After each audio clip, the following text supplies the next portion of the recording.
नमस्कार, मैं हूं डॉक्टर राजीव पथरिया और आप देख रहे हैं लाइव हिंदुस्तान चर्चा। आज हमारी चर्चा का विषय है कि मुख्यमंत्री सुखविंदर सिंह सुक्खू की सरकार में 12 दिसंबर को 2 नए मंत्री इंडक्ट हुए, राजेश धर्माणी और यादविंदर गोमा। लेकिन आज 22 दिन बाद भी उनको कोई विभाग मुख्यमंत्री सुखविंदर सिंह सुक्खू ने नहीं दिया है। विभाग क्यों नहीं दिया? क्योंकि अभी तक शायद आला कमान से कोई चर्चा नहीं हो पाई है। वहीं ये सूचना भी आ रही है कि मुख्यमंत्री सुखविंदर सिंह सुक्खू अब पूरे मंत्रिमंडल में अपने सभी सहयोगियों के विभागों में कुछ ना कुछ फेरबदल करना चाहते हैं। 1 साल का सरकार का कार्यकाल हो गया है। वो परफॉर्मेंस के आधार पे चाहते हैं कि हाईकमान कुछ एक बदलाव करे। उन्होंने सूची तैयार की हुई है और वो सूची कहीं न कहीं हाईकमान के पास अभी तक लंबित पड़ी हुई है। अब मुख्यमंत्री फिर दिल्ली का दौरा आने वाले दिनों में कर सकते हैं और ज़ाहिर है उसके बाद ही विभागों का आवंटन होगा। दोनों मंत्री 22 दिन से घूम रहे हैं, सचिवालय में बैठ रहे हैं, लेकिन उनके पास काम कोई नहीं है। और जब भी मीडिया पूछता है मुख्यमंत्री से कि इन दोनों को कब विभाग दिए जाएँगे, उनका कहना होता है जल्द ही दिए जाएँगे और आपको सूचित कर दिया जाएगा। यानी कि कोई भी स्पष्ट बात भी वो नहीं कर रहे हैं। इसके पीछे कहीं न कहीं कांग्रेस की राजनीति भी है, क्योंकि जो मौजूदा मंत्री हैं, वो अपने जो वर्तमान विभाग हैं छोड़ना नहीं चाहते हैं।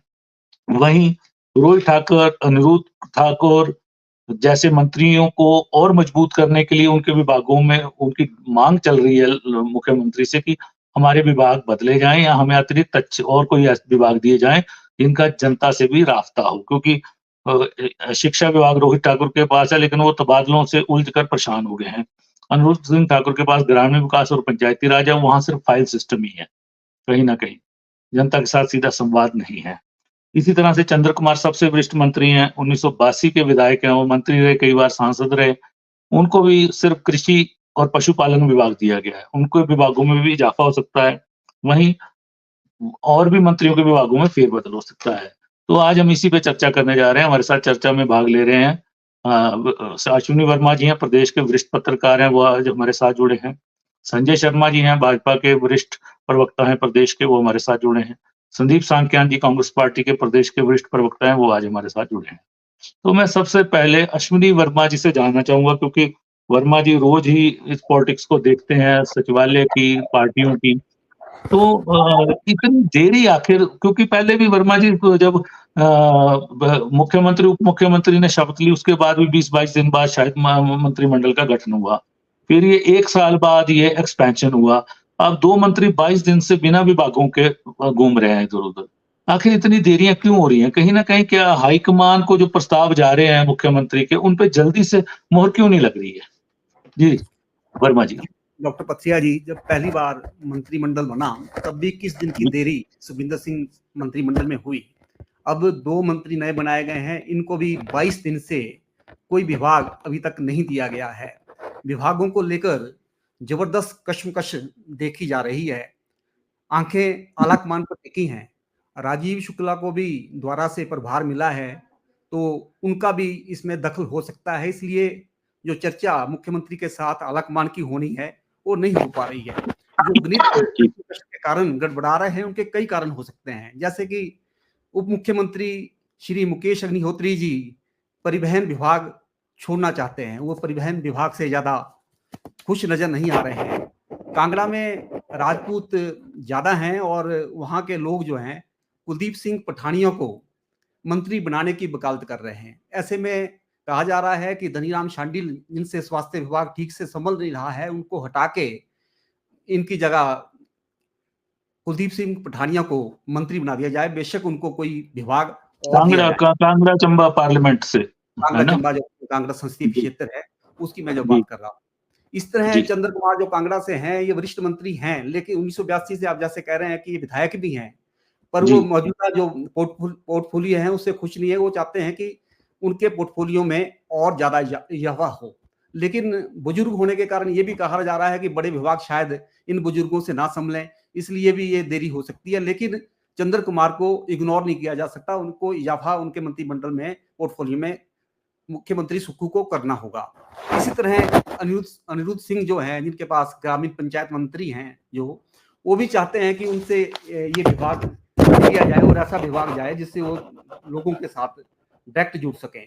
और मुख्यमंत्री जो खास में खास हैं, इसलिए वो चाहते हैं कि मुझे अच्छा महकमा दिया जाए। इसी तरह मुख्यमंत्री जो है उद्योग मंत्री को, हर्षवर्धन चौहान को भी चाहते हैं कि उनको भी कोई बड़ा महकमा और देकर उन्हें और मजबूत किया जाए। धनीराम शांडिल की परफॉर्मेंस भी अच्छी है नहीं, और हो सकता है कि स्वास्थ्य विभाग उनसे ले लिया जाए, हो ये भी हो सकता है उन्हें मंत्रिमंडल से हटा दिया जाए।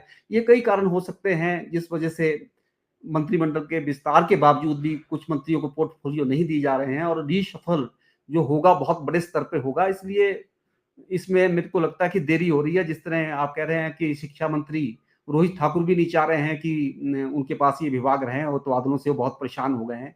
ये सारे कारण हैं जिसकी वजह से ये जो मंत्रिमंडल के विस्तार के बाद जो पोर्टफोलियो का सिलसिला है वो रुका हुआ है। लेकिन अगर आप देखें कि पोर्टफोलियो में पहले भी जो बड़े स्तर पर भी पोर्टफोलियो लोगों को नहीं मिले हैं, जैसे कि जयललिता जब चीफ मिनिस्टर थी तो वो विदाउट पोर्टफोलियो थी। इस तरह अरविंद केजरीवाल भी विदाउट पोर्टफोलियो चल रहे हैं। 1962 में नेहरू कैबिनेट में टीटी कृष्णमाचारी जो थे वो विदाउट पोर्टफोलियो कई महीने तक रहे। लाल बहादुर शास्त्री प्रधानमंत्री बनने तक विदाउट पोर्टफोलियो रहे 6 महीने तक इसके नेहरू मंत्रालय में। इस तरह जब कोयला मंत्रालय का उन्होंने ममता बनर्जी ने मामला ठुकरा दिया तो कई दिनों तक, कई महीनों तक वो भी विदाउट पोर्टफोलियो रहे। लेकिन अगर कोई डिसेबल हो जाए या काम करना ना चाहे तो कह सकते हैं कि एक्सचेकर पे इसका बोझ पड़ता है। लेकिन यहाँ सारा मसला जो ये है हिमाचल सरकार का कि सारे मंत्रियों में रिशफलिंग की जो स्थिति पैदा हो रही है उससे कश्मकश जो पैदा हो रही है। सुक्खू भी चाहते हैं कि उनके अपने लोग मजबूत हों, और दूसरे गुट है वो भी चाहते हैं कि एक संतुलन बने, जिस वजह से आला कमान भी अभी दखल नहीं दे रहा है और इस पर चर्चा करने में भी देरी हो रही है। अश्विनी जी, सबसे बड़ी बात ये है कि अभी हाईकमान ने जब इनकी मीटिंग बुलाई थी पार्लियामेंट चुनावों को लेके, एक्सटेंडेड ग्रुप की इनकी, तो उसमें कहा गया था कि हम पार्लियामेंट चुनाव में बड़े चेहरों को उतारेंगे। हो सकता है कि मंत्रिमंडल से भी 2-3 चेहरों को इस बार पार्लियामेंट में उतारा जाए। मुझे लगता है कहीं न कहीं वो भी एक चीज़ आड़े आ रही है, इस सारे क्योंकि और उस सारे चक्कर में अपने 2 मंत्री बेचारे विभागों से महरूम हो रहे हैं। लेकिन जी। महरूम तो हो रहे हैं, वैसे जो इनकी अनुलाभ जो उनको मिलने हैं या जो इनका विशेषाधिकार है वो तो इनको मिलता रहेगा। सिर्फ ये तो ऐसी बात होगी जैसे कि आप पत्रकार हैं और आपको संपादक बोले कि आप खबरें नहीं लिखेंगे तो आप वही स्थिति है उनकी। हाँ, वो स्थिति इनकी हो गई है। लेकिन ये है कि इनको गाड़ियां मिल गई हैं, ये अपने विशेषाधिकार का प्रयोग कर सकते हैं। अपने इलाके में जाके लोगों को कह सकते हैं कि हम आपको काम करवाएंगे, हम मंत्री बन गए हैं, मुख्यमंत्री से करवा लेंगे। लेकिन अपने विभागों के काम तो तभी होंगे जब इनको पोर्टफोलियो जल्दी मिलेंगे। जी, संजय शर्मा जी जुड़े हैं हमारे साथ भाजपा से। संजय जी, पहले देखिए मंत्रिमंडल में कहीं न कहीं किसी को बाहर करने के चक्कर में ये दोनों जो दावेदार थे 1 साल तक महरूम रहे। अब इनको मंत्रिमंडल में ले लिया गया है, धर्माणी जी और गोमा जी को। लेकिन अब बेचारे 22 दिन से बिना विभागों के, मुझे लगता है आने वाले पता नहीं कितने दिन और उनको विभागों का इंतज़ार करना पड़ेगा। और हालत ये है कि वो उनकी कंस्टिट्यूएंसी में इतने डेवलपमेंट वर्क है जिनके शिलान्यास होने हैं, उद्घाटन होने हैं, वो मना कर रहे हैं कि यार हमने अपनी पट्टिका पे एक सिर्फ कैबिनेट मिनिस्टर नहीं लिखवाना है, विभाग का नाम भी साथ में लिखवाना है, रुक जाओ थोड़े दिन विभाग मिल जाएगा। ऐसी स्थिति पहुंच गई है। इसके पीछे कहीं न कहीं जो मुख्यमंत्री चाह रहे हैं कि मैं बड़ा फेरबदल कर दूं एकदम से, क्योंकि वो व्यवस्था परिवर्तन में यकीन रखते हैं, तो वो चाहते हैं कि साल बाद परफॉर्मेंस के आधार पे मैं कुछ ना कुछ करूं और अपने लोगों को और सक्षम करूं।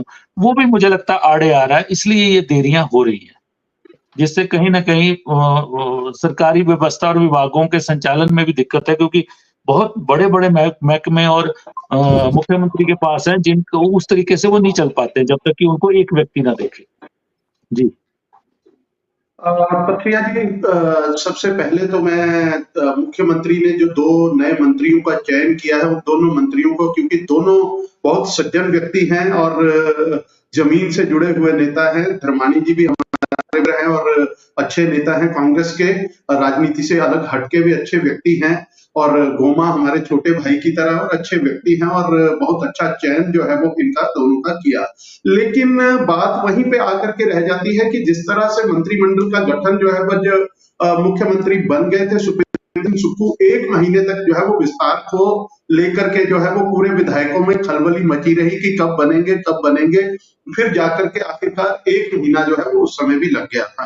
और अब भी जो है वो लगभग 11-12 तारीख को जो है वो इन्होंने मंत्री पद की शपथ ली है, लेकिन बेचारे आज तक तरस रहे हैं। मंत्री तो कहलाए जा रहे हैं, लेकिन विभाग कौन सा है वो उनको नहीं पता और मुख्यमंत्री भी बताना नहीं चाहते हैं। मुझे ये कांग्रेस की, वैसे तो ये मुख्यमंत्री का विशेषाधिकार है, वो किसी को भी मंत्री बनाए और किसी को भी कोई भी विभाग दे, लेकिन जो बाहर दिखता है उसके ऊपर निश्चित तौर पे जो है वो विपक्षी दल के नाते भी और प्रदेश के अंदर भी आम जनता भी टिप्पणी करती है कि आखिर क्या चल रहा है।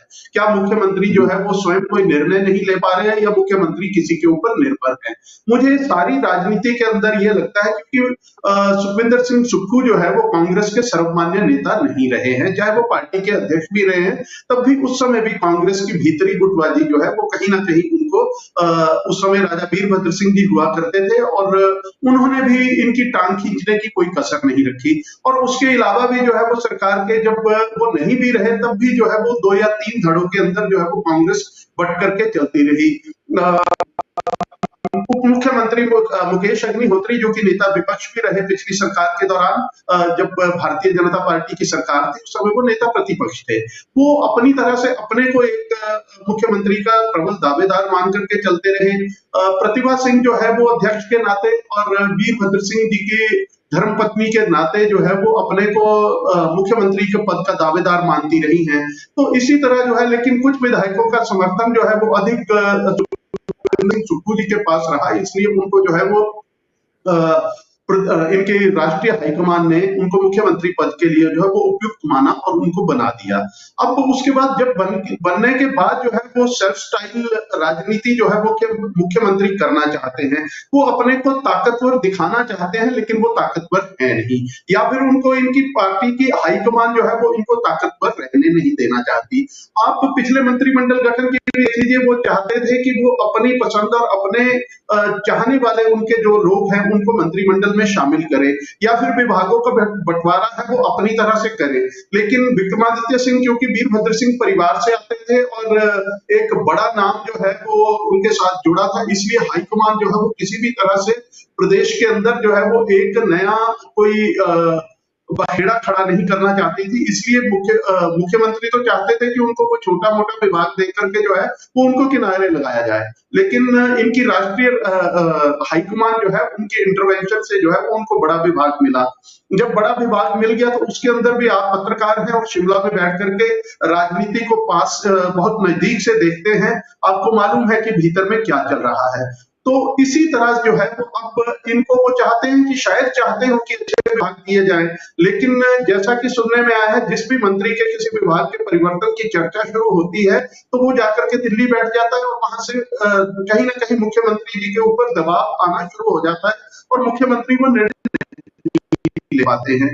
तो इसी तरह से मुझे ये लगता है कि ये चीजें जो है मुख्यमंत्री को मंत्रिमंडल गठन से पहले जब उन्होंने ये तय कर लिया कि ये 2 मंत्री बनाने हैं और आपने प्रदेश का सबसे बड़ा जिला जो है वो उसको एक बार फिर जो है वो एक मंत्री देकर के दरकिनार करना है, तो अगर आपने ऐसा तय किया था तो कम से कम आपको ये भी तय पहले ही कर लेना चाहिए था। और इस तरह की जग हसाई जो है वो ना स्वयं की और ना ही मंत्रियों की करते, तो इसलिए उनको समय रहते जो है वो निर्णय लेना चाहिए था। और कम से कम आप देखिए कि जनता का पैसा लग रहा है, ये पैसा जो है वो जनता का है और जो मंत्रियों के ऊपर गाड़ी और उनकी सैलरी जो चल रही है पब्लिक एक्सचेकर से पैसा जा रहा है और वो भी बैठे हुए बेचारे, उससे तो विधायक ही अच्छे थे कि कम से कम जो है वो जाकर के स्वयं को कुछ बोल तो सकते थे कि हम अपना काम कर रहे हैं। अब वो मंत्री है, वो पूरा दिन उनको काम जो है वो मिलने वालों को बधाई देना और चाय पिलाना, अब ये उनको भी नहीं पता है कि उनको देखना क्या है। तो इसलिए जो है ये कहीं ना कहीं हिमाचल प्रदेश जैसे छोटे प्रदेश में कोई छोटी चर्चा नहीं है, बड़ी चर्चा का विषय बन जाता है। अगर कोई बड़ा प्रदेश हो उसमें बना दिए कुछ कर रहा है नहीं कर रहा है, कोई जनता ज्यादा ध्यान नहीं देती, लेकिन हिमाचल प्रदेश में जो है वो जनता जागरूक है और जनता सरकारों की भी और विपक्ष की भी एक एक हरकत के ऊपर जो है वो बहुत नजदीक से नजर रखती है। तो इसलिए यहाँ पे चर्चा होना जो है ये स्वाभाविक है। हालांकि अब ये तो मुख्यमंत्री का, जैसे मैंने पहले भी कहा, कि विशेषाधिकार है, लेकिन कम से कम उनको समय रहते कुछ विभाग तो ऐसे होंगे, आप जो बड़े विभाग हैं कोई देना चाहते हैं, कोई परिवर्तन करना चाहते हैं, आपकी हाईकमान के साथ आपने जैसे या तो उस तरह से निर्णय लें जैसे आपने पहले लिए थे, अपने मित्रों को बनाने के लिए आपने किसी से नहीं पूछा था, तो आप जो है वो उसी तरह का निर्णय लेकर के जो है वो प्रदेश के अंदर ऐसी जो है वो अवस्था ना बनती कि मंत्री जो है वो बने तो हैं लेकिन किस विभाग के हैं वो अभी तक को भी नहीं पता है, और आने वाले भी पता नहीं कितना समय जो है, क्योंकि अभी भी मेरी जानकारी के अनुसार मुख्यमंत्री फिर दिल्ली जाएंगे, फिर चर्चा होगी, उसके बाद जो है वो चर्चा टल जाएगी। इसी तरह करते कराते जो है वो सारी बातों के ऊपर जो है वो इनको गंभीर रूप से संज्ञान लेना चाहिए था, जो ये नहीं ले पा रहे हैं। मेरा तो विपक्ष के नाते केवल इतना कहना है कि कम से कम जो है वो आप जनता की सेवा के लिए और व्यवस्था परिवर्तन के नाम के ऊपर यदि आप आए हैं तो कम से कम ऐसी व्यवस्था बनाइए जिसकी जो है वो जनता को लाभ हो सके। आप सरकार के गठन से लेकर के आज तक जो है जो आपने बनाए हुए मंत्री हैं, कुछ मंत्रियों को छोड़ करके वो पब्लिक के लिए कुछ भी डिलीवर नहीं कर पा रहे हैं। इसलिए आपको, क्योंकि इससे जब वो डिलीवर नहीं कर पाते हैं तो उसका परिणाम आपकी सरकार नहीं, उसका भोगना जो पड़ता है वो प्रदेश की जनता को पड़ता है। तो इसलिए आपको जनता की हितों को में रखते हुए समय रहते जो है वो उचित निर्णय लेकर के ऐसी व्यवस्था आप पैदा करें ताकि उसका लाभ सीधे सीधे जो है वो प्रदेश की जनता को मिल सके। जी, सांख्यान जी, अभी आप सुन रहे थे, वरिष्ठ पत्रकार अश्विनी जी भी बोल रहे थे, संजय जी बोल रहे थे। देखिए, पिछले साल जब अक्टूबर से लेके जब चुनाव आचार संहिता लगी तब से सरकार का काम नेचुरली ठप हो जाता है और उसके बाद मुख्यमंत्री उप मुख्यमंत्री शपथ लेते हैं। लंबे समय तक मंत्रिमंडल विस्तार नहीं होता, सारे विभागों का जिम्मा 3 विभागों को छोड़ के मुख्यमंत्री के पास रहता है। बैकलॉग इतना हो चुका था उस समय भी, उसको भी बड़े धीरे-धीरे से निपटाया गया। अब हालात ये है कि मुख्यमंत्री लगभग 2 दर्जन 1 दर्जन से ज्यादा विभाग उनके पास हैं और रेगुलर काम होना बड़ा मुश्किल होता है और 2 मंत्री आपने बनाए हैं, 22 दिन हो गए हैं, उनको आप विभाग नहीं दे पा रहे। कहीं न कहीं उसके पीछे क्या राजनीति चल रही है, कौन से, क्योंकि मौजूदा जो मंत्रिमंडल है उसमें विभागीय फेरबदल की एक बातचीत हो रही है, सुगबुगाहट है, दिल्ली तक पहुंची है। जिनके विभाग बदले जाने हैं और बड़े नेता हैं, वो सारे अब कहीं न कहीं दिल्ली को भी पकड़ रहे हैं, मुख्यमंत्री को भी पकड़ रहे हैं, दिल्ली को भी पकड़ रहे हैं। इस जद्दोजहद में 2 बेचारे नए मंत्री, अभी तक किसी भी विभाग का कार्यभार उनको नहीं मिल पाया है। उससे विभाग भी सफर कर रहे हैं कहीं न कहीं। जी, सांख्यान जी। सर, सामान्य जीवन में और राजनीतिक जीवन में एक कहावत है, slow and steady wins the race, सहज पके सो मीठा हुए।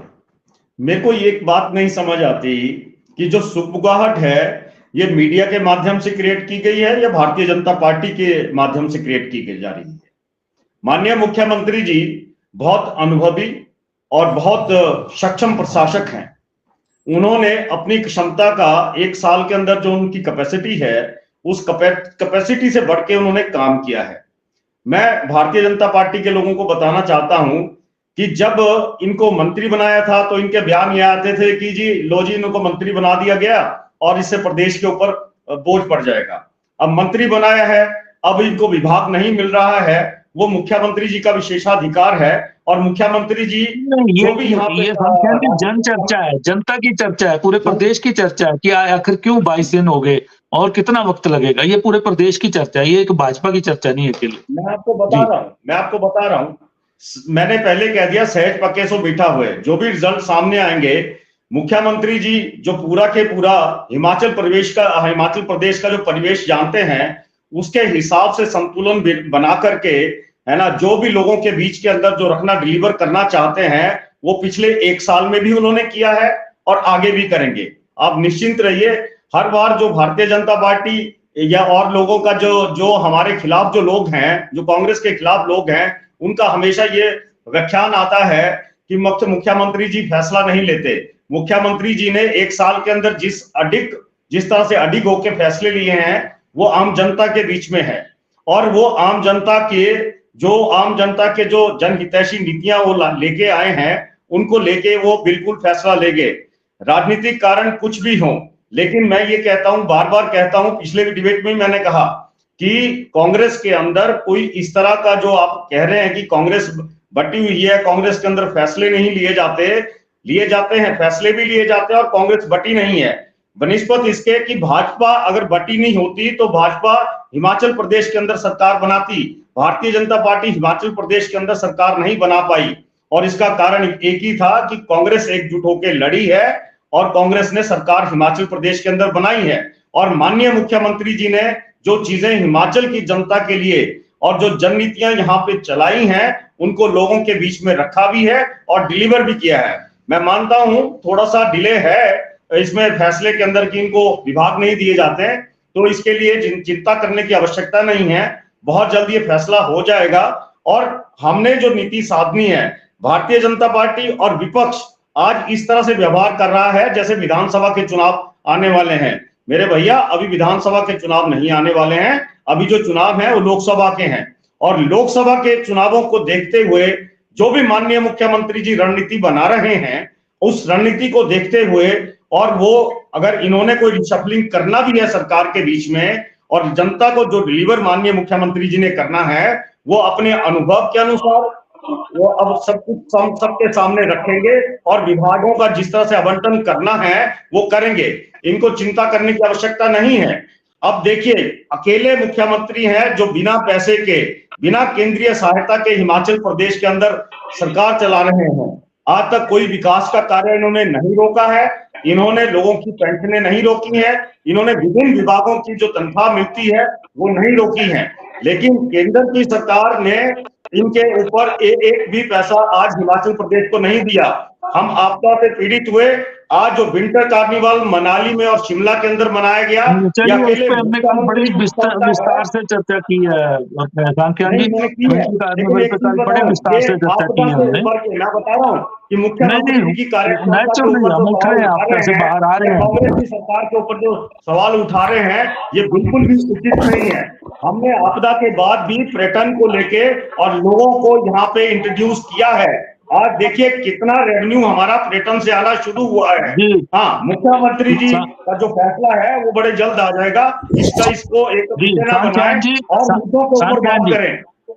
सांख्यान जी, पहली बार हुआ कि 12 दिसंबर को ओथ लेते हैं दो मंत्री और 19 से जो विधानसभा का सत्र चलता है वो बेचारे बिल्कुल मौन होकर बैठ जाते हैं, क्योंकि ना तो उनके पास कोई विवाद था, ना कोई जवाबदेही थी, ना कोई प्रश्नों के उत्तर देने थे।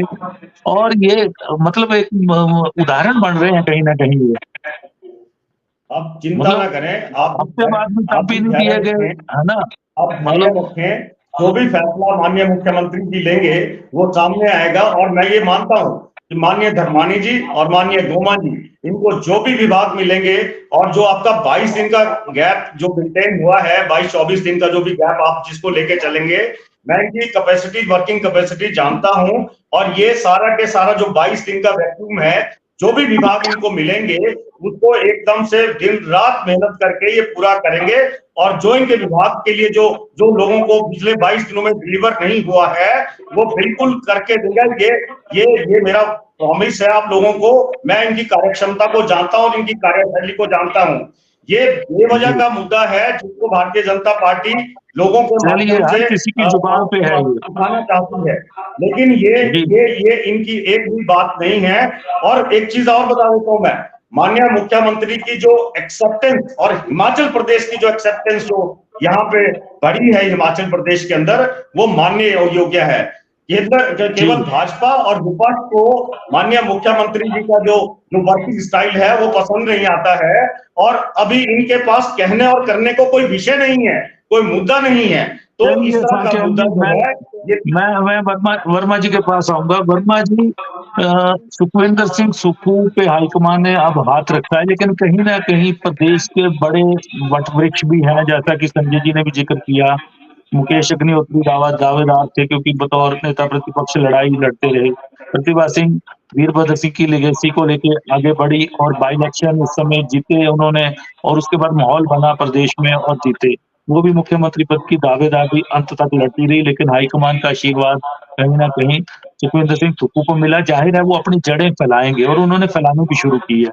लेकिन अब आप ये एक आकलन करें कि मंत्रिमंडल में जो मौजूदा सदस्य हैं, 2 के पास तो पोर्टफोलियो नहीं, उनको छोड़ दें, नए मंत्री हैं। उनकी परफॉर्मेंस कैसे आँकड़ें आप? उनमें से किस-किस के विभागों में फेरबदल की संभावना है? जी, अश्विनी जी। मंत्रियों को ये अहम है कि वो जो मंत्री बने हैं वो आलाकमान की स्वीकृति के बाद बने हैं। लेकिन अगर 1 साल की परफॉर्मेंस देखी जाए तो इनकी परफॉर्मेंस ज़्यादा अच्छी नहीं है। इसलिए मुख्यमंत्री भी चाहते हैं कि इनका बोझ कुछ हल्का किया जाए। जो ज़्यादा अच्छा काम करने वाले हैं उनको बड़ा विभाग दिया जाए और जो काम कर नहीं पा रहे हैं, इनकी परफॉर्मेंस अच्छी नहीं है, जैसे शांडिल जी वगैरह लोग हैं, इनके महकमों को कम करे जाए। जब पूरा ही रिशफल होना है, तो उस वजह से देरी हो रही है और देरी में आलाकमान का वरदहस्त सुक्खू के पास कितना है, ये देखने वाली बात है। लेकिन सुक्खू संतुलन बना रहे हैं। पिछले दिनों यशवंत साजटा जो कि वीरभद्र खेमे से थे, उन्हें हिमुडा का वाइस चेयरमैन बना दिया गया और इसी तरह से डिप्टी स्पीकर विनय कुमार को बनाया गया, जो भी वीरभद्र सिंह के खास थे। संतुलन बना रहे हैं और उन्होंने ये जिद छोड़ दी है सुक्खू ने कि मेरे ही लोग आगे आए। लेकिन अपने लोगों को सशक्त करना भी तो मुख्यमंत्री की जिम्मेवारी है। अगर मुख्यमंत्री अपने लोगों को आगे नहीं लाएंगे तो लोग कहेंगे कि तो कमजोर मुख्यमंत्री साबित हुआ है। शांता कुमार हो, धूमल हो या फिर जयराम हो, सब ने अपनी अपनी टीम तैयार की। इस तरह वीरभद्र सिंह ने भी अपनी टीम तैयार की। अब मुख्यमंत्री सुक्खू बने तो वो भी अपनी टीम तैयार करेंगे, लेकिन उसके बावजूद तो संतुलन बना के चल रहे हैं, ये अच्छी बात है। लेकिन जहां तक परफॉर्मेंस की बात है, कई मंत्री ऐसे हैं जिनकी परफॉर्मेंस बहुत अच्छी नहीं है और लोगों की नाराजगी इसी वजह से सुक्खू सरकार के प्रति भी बढ़ रही है। जी, संजय जी, मामला वहीं लटका है क्योंकि फेरबदल करना है, फेरबदल के लिए कुछ लोग तैयार नहीं हैं, हाईकमान पसोपेश में है, मुझे तो यही लग रहा है। जी, संजय जी। देखिए, मैं तो सबसे पहले सांख्यान जी ने कहा कि भारतीय जनता पार्टी को क्यों चिंता है। भारतीय जनता पार्टी कहती थी कि नहीं, चिंता तो प्रदेश की है, पूरे प्रदेश की चिंता है ये। मंत्री क्यों मैंने बनाए, तो स्पष्ट भी किया। भारतीय जनता पार्टी ने सुक्खू सरकार की कैबिनेट के ऊपर कभी प्रश्न चिन्ह नहीं खड़ा किया। भारतीय जनता पार्टी ने हमेशा कहा कि अगर 11 या 12 मंत्री बनने हैं, उनका जो प्रावधान, संवैधानिक प्रावधान है, सारे बनने चाहिए। भारतीय जनता पार्टी ने हमेशा कहा कि कांगड़ा से हर सरकार में 4 या 5 मंत्री होते थे। आप कांगड़ा का राजनीतिक हक जो है वो अदा करें। भारतीय जनता पार्टी का प्रश्न भारतीय जनता पार्टी ने स्टेट एक्सचेकर के ऊपर उठाया था, जब आपने 6 पार्लियामेंट्री सेक्रेटरी जो है वो संसदीय सचिव की नियुक्ति आपने प्रदेश के अंदर कर निश्चित तौर पे भारतीय जनता पार्टी ने कहा और भारतीय जनता पार्टी भविष्य में भी कहती रहेगी। और आपके उस निर्णय को लेकर के, सरकार के उस निर्णय को लेकर के भारतीय जनता पार्टी आज अदालत में भी गई है। और जब हम अदालत में गए तो सरकार भी गई थी कि ये पिटीशन जो है ये मेंटेनेबल नहीं है। सुप्रीम कोर्ट आप गए थे, सुप्रीम कोर्ट ने भी कह दिया था कि ऐसा कुछ नहीं है, ये पिटीशन जो है वो एक्सेप्टेबल है और मेंटेनेबल है। इसलिए फिर से जो है वो हाई कोर्ट के अंदर उसकी सुनवाई शुरू हो गई। क्या 6 पार्लियामेंट्री सेक्रेटरी बना दिए गए जिनका जो प्रदेश के साथ कोई सरोकार जो है उनके पदों का नहीं है, वो खाली व्हाइट एलिफेंट जो है वो सरकार के ऊपर है और जनता का पैसा उनके ऊपर खर्च हो रहा है। तो निश्चित तौर पे भारतीय जनता पार्टी हमेशा ये प्रश्न उठाएगी। जहां पे पब्लिक एक्सचेकर के ऊपर लगेगा कि डाका ढल रहा है, भारतीय जनता पार्टी विपक्षी दल होने के नाते जो जनादेश हमें मिला है, उस जनादेश के नाते हम आवाज जो है वो हमेशा उठाते रहेंगे। और जनहित के मुद्दों को लेकर के अगर प्रदेश का विकास रुका है तो प्रदेश के विकास को जो है वो चलाने के लिए भारतीय जनता पार्टी हर कदम पे, हर दिन, हर पल बोलेगी। ये भारतीय जनता पार्टी का अधिकार है, क्योंकि जन आवाज उठाना जो है वो भारतीय जनता पार्टी, उसके लिए अगर हम सरकार में नहीं आ पाए तो हम जो है वो आवाज उठाएंगे। अगर आप मुख्यमंत्री जो है अगर कह रहे हैं कि एक मिसाल पेश कर रहे हैं, निश्चित तौर पे जो भी मुख्यमंत्री बनता है वो अपनी तरफ से कोई ना कोई मिसाल पेश करने की कोशिश करता है, लेकिन उसके अंदर जो है वो विकास कार्य और जनता के जुड़ाव के मुद्दे जो है वो कहीं ना कहीं वो प्रभावित नहीं होने चाहिए। अगर वो प्रभावित होंगे तो विपक्ष जो है वो हमेशा आवाज उठाएगा। अगर 2 मंत्रियों को 22 दिन के अंदर अगर आप विभागों का आवंटन नहीं कर पाए हैं तो निश्चित तौर पे अगर प्रदेश की जनता जो है वो खिल्ली उड़ा रही है तो निश्चित तौर पे विपक्ष जो है वो भी प्रश्न खड़ा करेगा कि आप क्यों नहीं कर पा रहे हैं। अगर कोई योजना जी जो है, संजय जी अगर केंद्र की बिल्कुल योजना है, अगर उसके लिए मिला पैसा, अगर उसका सदुपयोग ठीक से नहीं होगा तो भारतीय जनता पार्टी हमेशा आवाज उठाएगी, क्योंकि ये जनादेश भारतीय जनता पार्टी को है। काम संजय जी करने का जनादेश जो है वो नहीं सरकार को बिल्कुल दिया गया है जनादेश और उसके है, कहीं ऊपर ना कहीं सरकार काम को खरा सफल उतरना होता है। संजय जी आपने एक बात कही कि सीपीएस का मामला आप ले गए, आप तो उप मुख्यमंत्री का मामला भी ले गए और बाद में आपने विड्रॉ कर दिया। आपको किसने सलाह दी जब आपकी सरकारों में हर जगह पे उप मुख्यमंत्री है और दो हैं कई स्टेटों में, ऐसी सलाहें आपको भी कौन देता है? नहीं, चलो कोई वो फिर कहीं विड्रॉ ना भी कहीं क्यों कोई किया आपने? चलने टेक्निकलिटी देते उस कुछ मामले को। कुछ कुछ कुछ विषयों के मतलब ऊपर जो है वो टेक्निकलिटीज जो है वो रहती हैं। अगर हमारा आप ये देखिए कि हाई कोर्ट ने, आप ये देखिए कि प्रदेश के अंदर कानून व्यवस्था की स्थिति क्या बन गई थी कि हाई कोर्ट को बीच में इंटरवेन करके डीजीपी को उनके पद से हटाने का निर्देश देना पड़ा और दे सरकार दिया, ने आज आज जो ऑर्डर माना कर दिए उनको सुप्रीम सरकार ने, आज आयुष सुबह ही विभाग का ऑर्डर कर सचिव दिए। लगा दिया। हाँ बिल्कुल आप ये देखिए कि ये सरकार की जो है ये कहीं ना कहीं कानून और व्यवस्था के नाम के ऊपर नाकामी साबित होती है कि आपके प्रदेश के डीजीपी, जिसके ऊपर पूरे प्रदेश की कानून और व्यवस्था का जिम्मा है, उसको जो है वो सरकार उसके ऊपर कुछ नहीं कर पाती है। जबकि भारतीय जनता पार्टी के समय में आप डीजीपी को लेकर के पानी पी पी करके कोसते थे। विधानसभा के अंदर जो है वो इनके नेता प्रतिपक्ष बोलते थे और बाहर जो है वो समक्ष कांग्रेस पार्टी बोलती थी, लेकिन सरकार बनने के बाद जो है आप कोई वो निर्णय नहीं ले पाए और आपके समय में बिगड़ी हुई कानून व्यवस्था को जो है हाई कोर्ट को इंटरवीन करके डीजीपी को हटाने के निर्देश दिए गए। नहीं, ये भी लेकिन सरकार डीजीपी का के एक मामले फेलियर में नजर बुरा आ रहा मत मानना संजय जी, आपके बड़े नेता चाहे वो नेता प्रतिपक्ष जयराम ठाकुर थे चाहे राजीव बिंदल थे प्रदेश के अध्यक्ष, उनके मुंह से कोई शब्द नहीं निकला है। डीजीपी का इतना बड़ा मामला हुआ है, ये आप प्रवक्ता लोग बोल रहे हैं जरूर, लेकिन आपके बड़े नेता मौन साधे हुए हैं सारे इस मामले में, अभी तक यही रहा है उनका। चलिए इनको मौका देते हैं संदीप जी को। संदीप जी देखिए, सीपीएस 6 चैलेंज है वो कहीं ना कहीं, उनको तो जैसे सीपीएस बनाया उनको 3-3 विभाग बांट दिए गए, लेकिन जो संविधान के अनुरूप जो मंत्री बनाए गए, सवाल मेरा वहीं आ रहा, वो 22 दिन बेचारे हो गए इंतजार कर रहे हैं कि कब कोई एक ही महकमा मिल जाए ताकि उसकी मीटिंग लेके उसको समझ तो पाए क्या करना है आगे, ये है जी। जब डॉक्टर साहब मैं यही कहना चाहता हूं कि जब सीपीएस बनाए उनको जिम्मेदारी दे दी, विभागीय जिम्मेदारी दे दी गई, तो भारतीय जनता पार्टी कहती है कि नहीं इनको हटाया जाए, और जब मंत्री बनाए उनको जिम्मेदारी मिलना तय है तो उनको कहता है कि जी इनको जिम्मेदारी नहीं मिली। अरे उनको मिल आप नहीं रही ना डबल स्टैंडर्ड, जिम्मेवारी। आप भारतीय जनता पार्टी इस तरह से कहती है, और प्रदेश की जनता नहीं, सुनिए, प्रदेश की जनता की अगर इतनी ही फिक्र है इनको मंत्री पदों को लेके, मंत्री को बना दिए और उनको विभागों को लेके अगर इनको भारतीय जनता पार्टी को इतनी चिंता है, तो मैं इनसे कहना चाहता हूं कि अगर भारतीय जनता पार्टी प्रदेश में जनहित चाहती है तो आपदा के समय भारतीय जनता पार्टी की सरकार दिल्ली के अंदर है, जो 10-12 हजार करोड़ रुपए की आपदा यहाँ आई है, तो आप प्रदेश की जनता के लिए कहें इस विषय को रहने दीजिए, अब इस पे भी समय समय पर चर्चा करते रहते हैं। दूसरा मैं इनको कहता हूँ विषय बोलिए। नहीं, मैं इसलिए कह रहा हूँ कि इनको भारतीय जनता पार्टी के लोगों को प्रदेश की जनता की है कि उनको उनके बारे में इनको ज्यादा चिंता होती है, तो मैं इनको कहता हूं क्योंकि मंत्री बने हैं उनको पद नहीं मिले हैं और उनको विभाग नहीं मिले हैं अभी तक, लेकिन तो मैं ये कहता हूं कि अगर इनको इतनी ही चिंता है हिमाचल की जनता की, ये कहते हैं कि ये हिमाचल की जनता का मुद्दा है, तो मैं ये कहता हूं कि हिमाचल की जनता का मुद्दा है कि हिमाचल प्रदेश के